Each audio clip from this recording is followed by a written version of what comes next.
BJP party కానీ మోడీ గారు కానీ మన రాష్ట్రం మీద ముందు ఎప్పుడైనా పెట్టారా?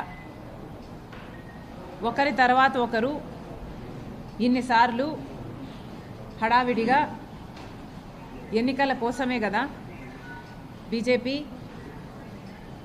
ప్రయత్నాలన్నీ.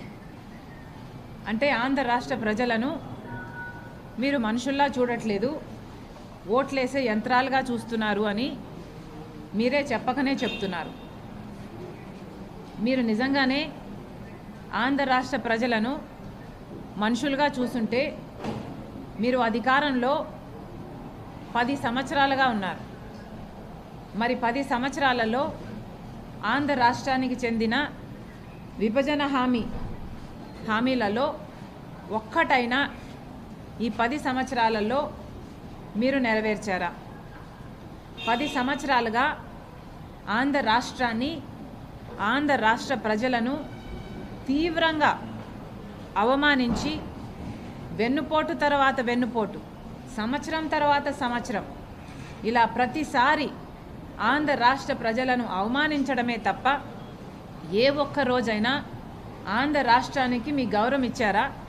లేకపోతే ఈ ప్రజలకు మీరు విలువ ఇచ్చారా?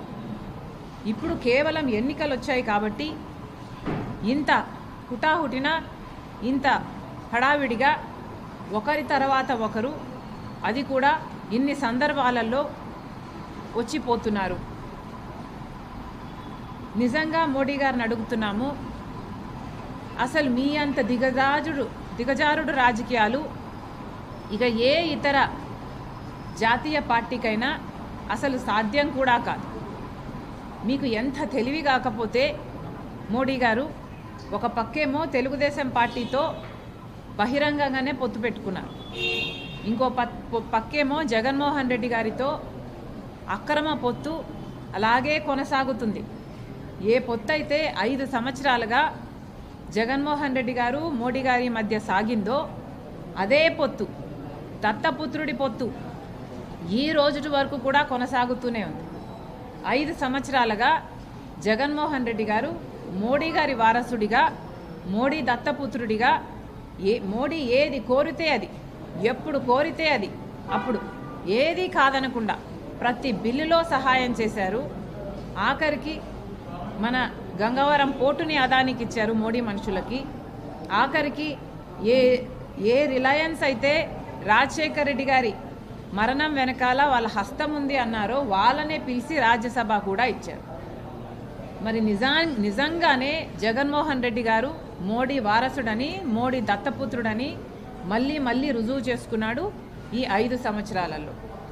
ఇప్పుడు మోడీ గారు చంద్రబాబు గారితో పొత్తు పెట్టుకొని, చంద్రబాబు గారితో పొత్తు ఉంది మాకు అని చెప్తూ, జగన్మోహన్ రెడ్డి గారితో ఏ పొత్తు లేదన్నట్టుగా.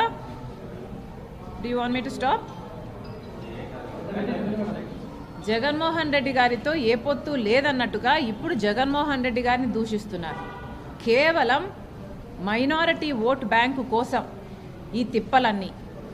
అంటే Hindu vote bank, BJP vote bank, Telugu Desam vote bank ఇంటాక్ట్గా చంద్రబాబు పొత్తుతో ఉండాలి, మిగతా మైనారిటీ ఓట్ బ్యాంక్ అంతా జగన్మోహన్ రెడ్డి గారు పోయినసారిలాగా గార్నర్ చేసుకోగలిగితే ఈ ఓట్ బ్యాంకు ఆ ఓట్ బ్యాంకు రెండు కలిపితే మళ్ళీ మోడీకే బెనిఫిట్ అవ్వాలి అన్నది మోడీ గారి స్ట్రాటజీ. ఆంధ్ర రాష్ట్ర ప్రజలేం పిచ్చోళ్ళు కాదు మోడీ గారు. ఆంధ్ర రాష్ట్ర ప్రజల గుండె చప్పుడు ఒకసారి వినండి. మోడీ గారి మన్ కీ బాత్, మోడీ గారికి చాలా అలవాటిది. మోడీ గారికి ఇలా చెప్తే ఆయనకు అర్థమవుతుందేమో అనిపించింది మాకు. మోడీ గారి మన్ కీ బాత్, ఆంధ్ర రాష్ట్రుల మన్ కీ బాత్ కూడా ఒకసారి మోడీ గారి చెవున పడితే బాగుంటుంది. మోడీ గారు, మీరు గత 10 సంవత్సరాలుగా ఆంధ్ర రాష్ట్ర ప్రజలకు అన్యాయం చేశారు కాబట్టి కాంగ్రెస్ పార్టీ ఆంధ్ర రాష్ట్ర ప్రజల పక్షాన మీ మీద ఒక ఛార్జ్ షీటు 10 ఏళ్లకు గాను 10 ఛార్జెస్తో ఒక ఛార్జ్ షీటు మీకు పంపిస్తున్నాము. ఆ ఛార్జ్ షీట్ మీరు చదవండి. మీ మీద 10 అభియోగాలు ఏమున్నాయో ఒకసారి అర్థం చేసుకోండి. ఆంధ్ర రాష్ట్ర ప్రజల మన్ కీ బాత్ మీరు అర్థం చేసుకున్నాక ఆ ఛార్జ్ షీటు ప్రకారము ఆంధ్ర రాష్ట్ర ప్రజలకు క్షమాపణ లిఖితపూర్వకంగా ఒక క్షమాపణ లేఖ రాసి ఆంధ్ర రాష్ట్ర ప్రజల హక్కులన్నీ మీరు కాపాడతారని, వెంటనే ఫుల్ఫిల్ చేస్తారని ఒక రిటర్న్ అఫిడవిట్ రాసి తర్వాత ఆంధ్ర రాష్ట్రంలో అడుగు పెట్టాలని కాంగ్రెస్ పార్టీ డిమాండ్ చేస్తుంది. ఇది మోడీకి రాస్తున్న లెటరు. దీంట్లో 10 ఛార్జ్ షీట్లు 10 ఛార్జెస్ ఉన్నాయి. ఇవి బ్రీఫ్గా వివరిస్తా.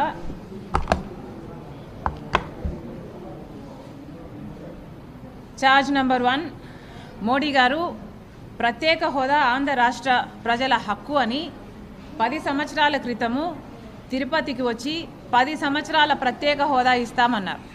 అప్పుడు మోడీ గారు చంద్రబాబు గారితో పొత్తు పెట్టుకుంటే చంద్రబాబు గారు మాకు 15 ఏళ్ళు కావాలి అంటే మోడీ గారు తిరుపతి సాక్షిగా ఆంధ్ర రాష్ట్ర ప్రజలందరికీ మాటిచ్చారు 10 సంవత్సరాల ప్రత్యేక హోదా అని. మరి అధికారంలోకి వచ్చాక 10 సంవత్సరాలు అయింది ఈ రోజుటికి. 10 సంవత్సరాల కిందట చెప్పిన మాట ఈ రోజుటి వరకు మోడీ గారు నిలబెట్టుకోలేదు.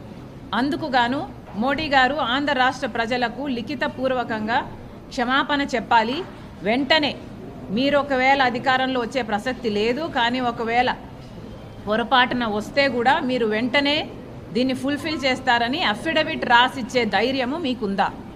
అలాగే పోలవరం ప్రాజెక్టు చంద్రబాబు గారు అయితేనేమి, జగన్మోహన్ రెడ్డి గారు అయితేనేమి ఒకరు టెండరింగ్ అని ఒకరు రివర్స్ టెండరింగ్ అని ఆంధ్ర రాష్ట్ర ప్రజలకు అన్యాయమే చేశారు తప్పితే ఇంతవరకు కూడా పోలవరం ప్రాజెక్టులో ఖర్చు పెట్టిన 15,000 కోట్ల రూపాయలు ఏమైంది? బూడిదలో పోసిన పన్నీర్ అయిందా? ఏమైంది? దాని మీద ఒక ఎంక్వైరీ లేదు. ఎందుకు ఖర్చు పెట్టారు?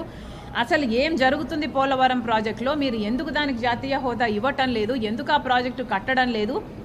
మోడీ గారు ఆంధ్ర రాష్ట్ర ప్రజలకు సమాధానం చెప్పాలి. లిఖితపూర్వకంగా పోలవరం ప్రాజెక్టు కట్టనందుకు మీరు క్షమాపణ చెప్పి అది వెంటనే టేకప్ చేస్తామని అఫిడవిట్ మీరు సంతకం చేసి ఇవ్వగలరా? రాజధానికి మోడీ గారు 10 సంవత్సరాల క్రితం వచ్చి భూమి పూజ చేశారు. అమరావతి రాజధాని అవుతుంది అని చెప్పారు. ఢిల్లీని తలపిస్తాము అన్నారు. ఇక చంద్రబాబు గారు అయితే సింగపూర్ అన్నారు. సరే, కనీసము ఒక్క పర్మనెంట్ బిల్డింగ్ అయినా కట్టారా? 10 సంవత్సరాలుగా 2 ప్రభుత్వాలు మారితే ఇద్దరూ మీకు తొత్తులైతే, ఇద్దరూ మీకు పొత్తులు పెట్టుకునే వాళ్ళే అయితే, ఒకరు సక్రమంగా పెట్టుకున్నా ఒకరు అక్రమంగా పెట్టుకున్నా ఇద్దరూ మీ వాళ్ళే అయినప్పుడు మాకు రాజధాని లేదు అన్న ఇంగితము మీకు ఇంతవరకు ఎందుకు మీ నోటీస్లోకి రాలేదు? మాకు రాజధాని కూడా లేదు. మీకు న్యూఢిల్లీ ఉంది, మిగతా అన్ని రాష్ట్రాలకు అన్ని రాజధానీలు ఉన్నాయి. మరి మాకేముందండి? మాకు ఏది మిగల్చలేదు కదా. మరి కనీస బాధ్యత కాదా మీకు? మోడీ గారికి ఒక రాజధాని అన్నా మనకు కట్టడము, కనీసం అది కూడా చేయలేదు అంటే మరి మీరు క్షమాపణ చెప్పాల్సిన అవసరం లేదా? ఆంధ్ర రాష్ట్ర ప్రజలకు ప్రధానమంత్రిగా 10 సంవత్సరాలుండి